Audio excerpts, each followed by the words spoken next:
નમસ્કાર, હું આદર્શ છું. Welcome to Adarsh education society. Hello student, good morning all.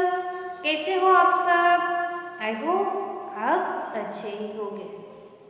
आज हम पढ़ेंगे स्टैंडर्ड 5 सब्जेक्ट है हमारा हिंदी. कौन सा चैप्टर चल रहा है हमारा अभी? अरे वाह, चैप्टर नंबर 15 खरगोश और हाथी.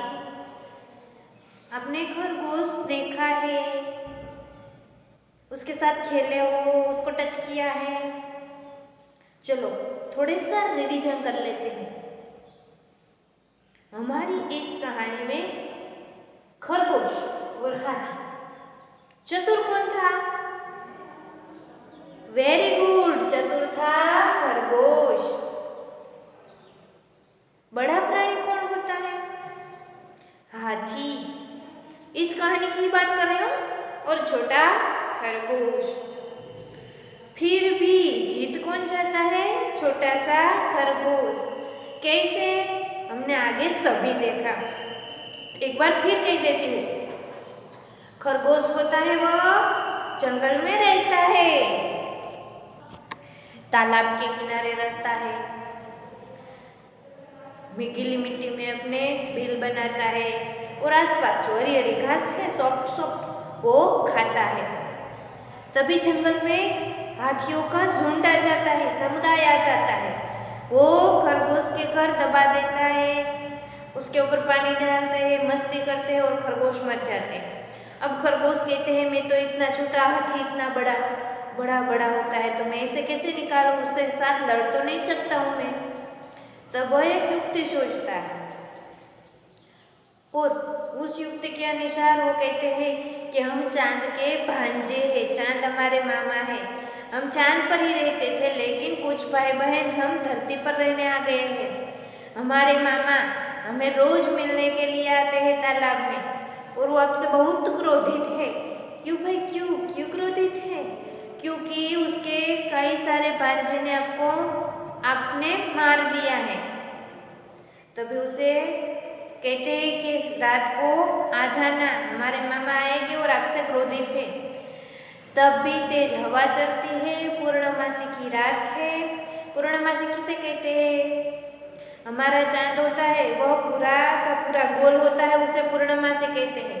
और जब चांद थोड़ा सा ही दिखाई दे, ऐसे कि सी आकार का हो जाए और दिखाई ही ना दे, उसे पूर्णमासी नहीं कहते, अमावस्या कहते हैं.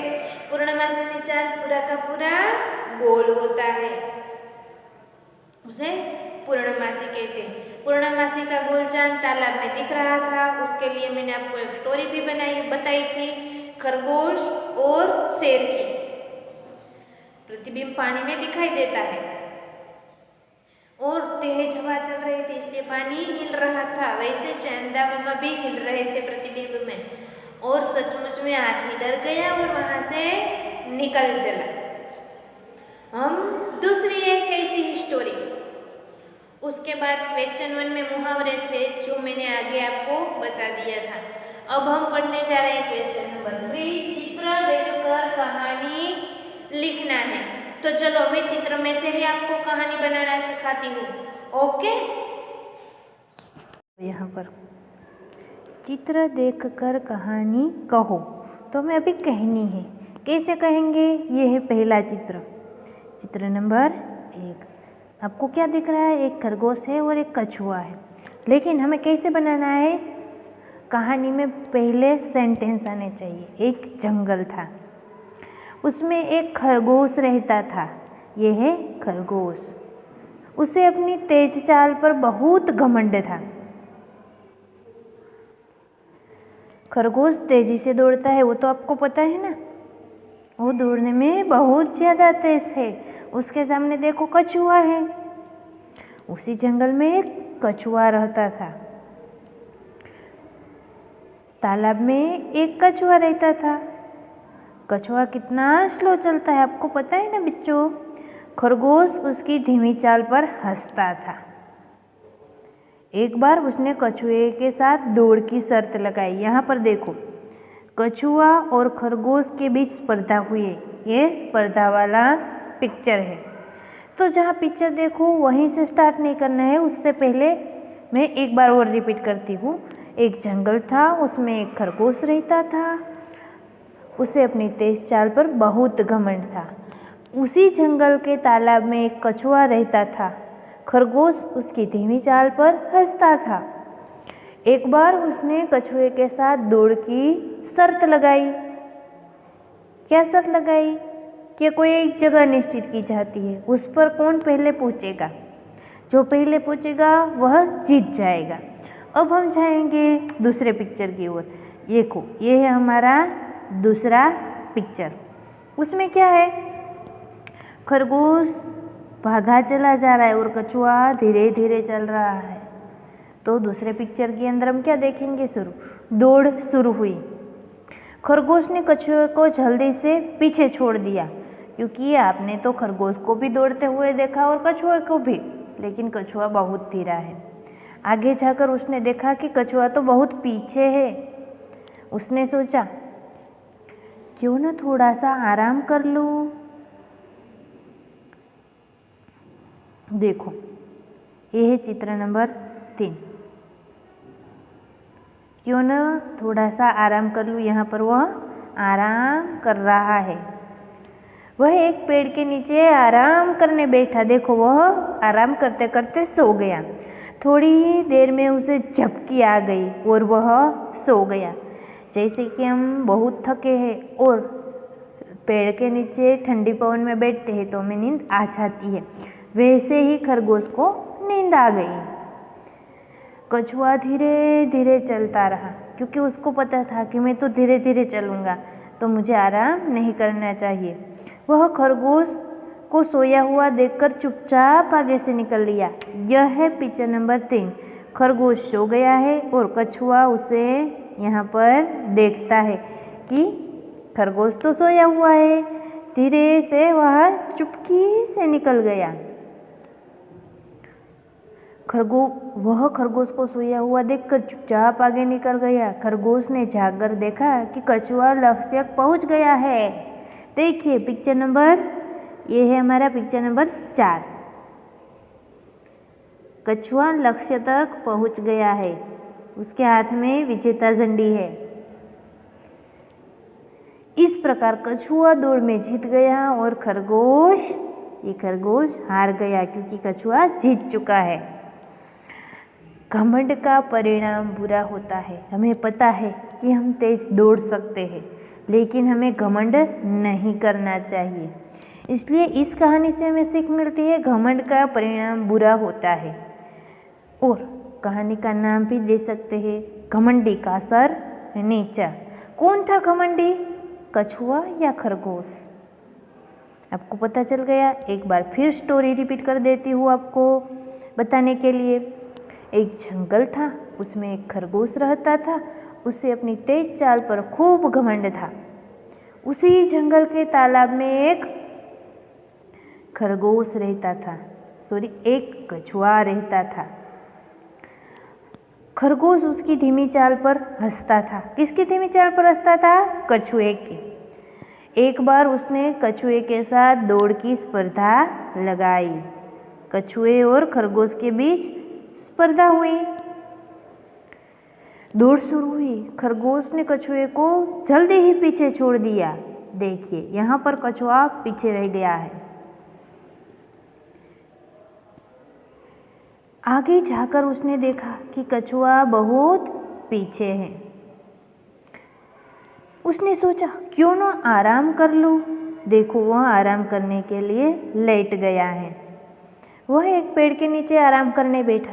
थोड़ी ही देर में झपकी आ गई और वह सो गया। कछुआ धीरे धीरे चलते चलते उसे देख रहा है कि यहाँ तो खरगोश सो गया है। चुपके से आगे निकल गया।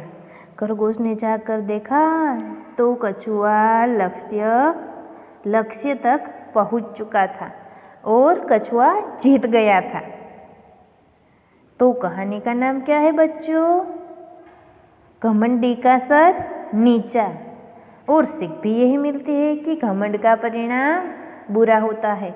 घमंड का समानार्थी शब्द होता है अभिमान। हमें कभी भी अभिमान नहीं करना चाहिए।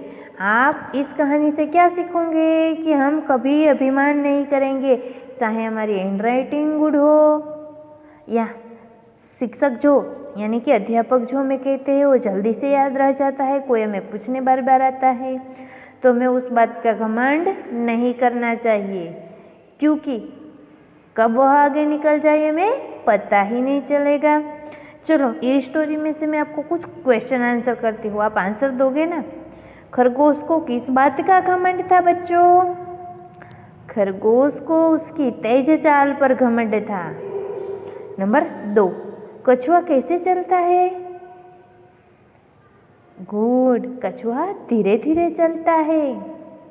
नंबर 3, कछुआ और खरगोश के बीच किस बात की स्पर्धा हुई? चित्र में भी दिख दे रहा है। कछुआ और खरगोश के बीच में बताओ। यस, खरगोश और कछुए के बीच में दौड़ने की स्पर्धा हुई। खरगोश ने कछुए से आगे जाकर क्या किया? खरगोश ने कछुए से आगे जाकर थोड़ी देर आराम करने का सोचा और उसे चपकी लग गई। स्पर्धा में जीत किसकी हुई बच्चों? यहाँ देखो,